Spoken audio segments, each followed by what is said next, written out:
Right, okay guys, so recently you've seen me do a few videos on the Evercade and the Retroid Pocket 2, which are both systems that I've got. Obviously I've had the Retroid Pocket 2 longer. The Evercade I've only picked up recently. But somebody made a comment actually underneath one of my videos saying that they thought the Retroid Pocket 2 was better, and I got in a conversation with them over it. And it gave me an idea for a video. So that commenter, if he's watching this, I won't mention his name, but you'll know who you are. I thought, yeah, actually, that's not a bad idea, actually. We'll do a video on this. So, basically, what we're going to do is we're going to talk about these two systems. Retroid Pocket 2, Evercade. Now, both of these are great systems. Both of these systems have got merits, but for different reasons. So let's talk about it. Right, okay. So, the Evercade, if you're a retro gamer, you're a collector, and also somebody who either doesn't know about ROMs and emulators, or someone that really hasn't got the time or doesn't want to do all of that, like searching for emulators and ROMs, all that sort of stuff. And then you've got to find safe sites to get your ROMs from so you don't get any viruses, etc. If you're one of the people who doesn't want to do all that, you just want to collect cartridge-based system, then this is ideal for you. Obviously, as I've shown before, your cartridge slots in the back here. And from what I understand, the emulators are in the cartridge with the games, and this is why it works so well. So, like I say, you get cartridges. So if you're a collector, and they come in these nice little clamshell boxes, which I've shown you on one of my previous videos. If you're a collector, it's a perfect system for you, you know, and you haven't got any messing about. You buy the cartridge, you slot it in, you turn it on, it's there. Now, Retroid Pocket 2 is a little bit different. This is a different beast completely. So this runs on a Android-based system. And it has two different systems. You can either boot it up on the Android system, or you can boot it up on the Retroid system. There's two different systems. And when you get this, on the Retroid Pocket system, you will actually have some ROMs already installed. Not a great deal, but you will have some. And there is also a store where you can buy games from. And you basically can download them through the internet. Now, if you use the Android system, there are a bunch of different emulators, RetroArch, and there's a few others. But obviously, if there's an emulator that you particularly use and it's not on here, then you've got to find it. And the way you'll do that is normally through the Google Play Store. So, when it comes down to ROMs, now this is different. Obviously, you can download any mobile game from the Play Store. But if you're after things like Mega Drive games, etc., then what you're going to have to do is this is where you're going to have to put the work in. You have to find a site, you're going to have to download them to an SD card through a laptop or PC of some sort. And then you slot it into the system, go into, for example, RetroArch, set up which emulator you want to use for it. So for somebody who doesn't know any of that, obviously the Evercade would be the perfect system for you. Now, if you do understand this beast, then, you know, this is perfect. Now, one of the bonuses that you obviously get with this system is a very powerful system. For example, before we get into what it can do, we have got two thumbsticks. Well, this is more of a slider, to be honest, than a stick. Then you've got your directional, your home select, all that down the bottom. 4 buttons here, and then you've got your L1, R1, L2, R2. So obviously you already noticed by me showing you this, and I'll show you the Evercade now, there's more buttons and an extra slider, stick, whatever you want to call it, because this only has the 2 on the top, 4 on the front, which means that this system will allow you to play more consoles, more systems than the Evercade.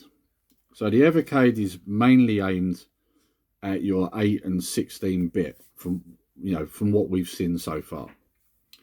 Whereas this animal will play virtually everything, including PlayStation 1. It will play some PSP, it will play some N64, it will play some Dreamcast. But there will be issues with some of them, like some of the games. Like, for example, GoldenEye is notoriously one that's known to have problems. Um, Several PSP games, I believe one of them's a Ridge Racer game that always seems to be a problem on any emulation. And there's also a Sonic game that was released on the Dreamcast. I forget which one, but that one always has an issue too. So, this will play more, but not everything. So that's something to take into account.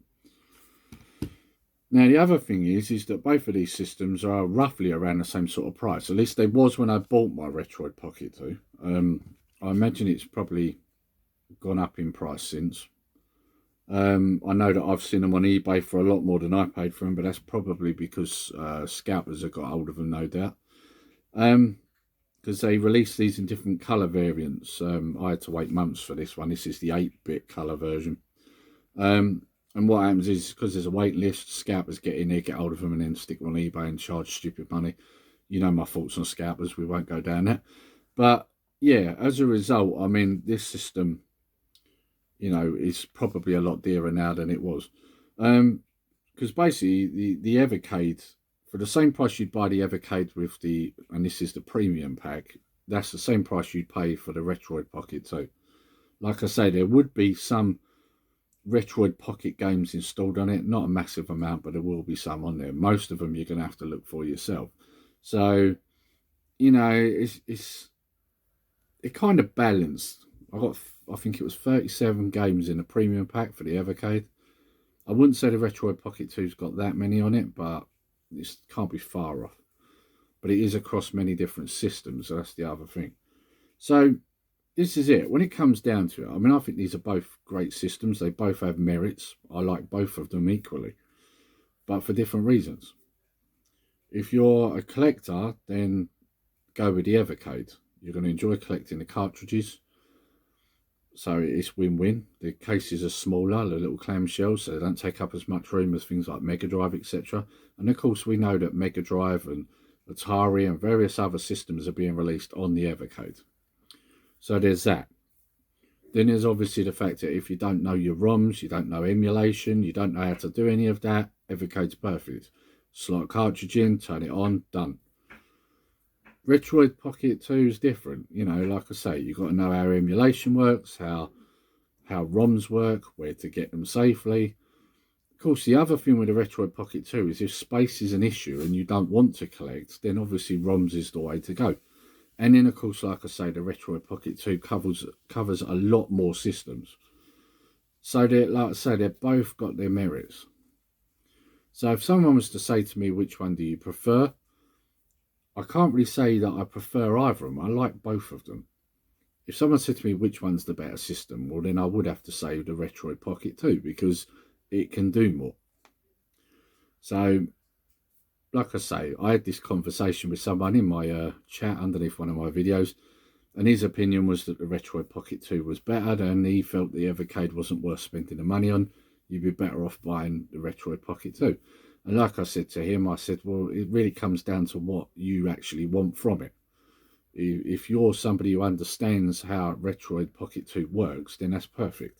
If you're not, then the Evercade's better. So this is it. Like you've been seeing, I've been showing off both systems. I intend to continue doing that because the Evercade is newer to me than the Retroid Pocket 2. So I'm going to be doing videos, and I'm going to be doing videos on both.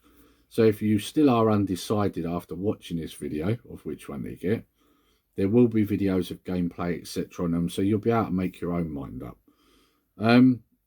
Yeah, so that's my honest opinion. It really depends what you're after. It really comes down to personal taste. Like I say, the Retroid Pocket 2 can do a lot more. But if it's not easier or not what you're looking for, then you want the Evercade. So it comes down to personal preference at the end of the day. I'm not going to go into all the specs of each one because, it's really not worth going into it that much. Really, because really, when you work out what your taste is, you don't really need to know all of that, if I'm honest. Like I say, a lot of it will come down to your personal taste. You know, have you got the time to mess around with a console? If you haven't, go for the Evercade. If you have, go for the Retroid.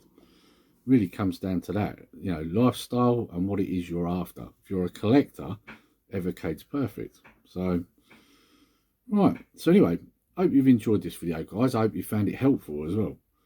If you have enjoyed this video, please like, share and subscribe. And also hit that little notification bell so that it makes you aware when we do a video or a live stream. And until next time, take care, stay safe. Nerdy Geezer out.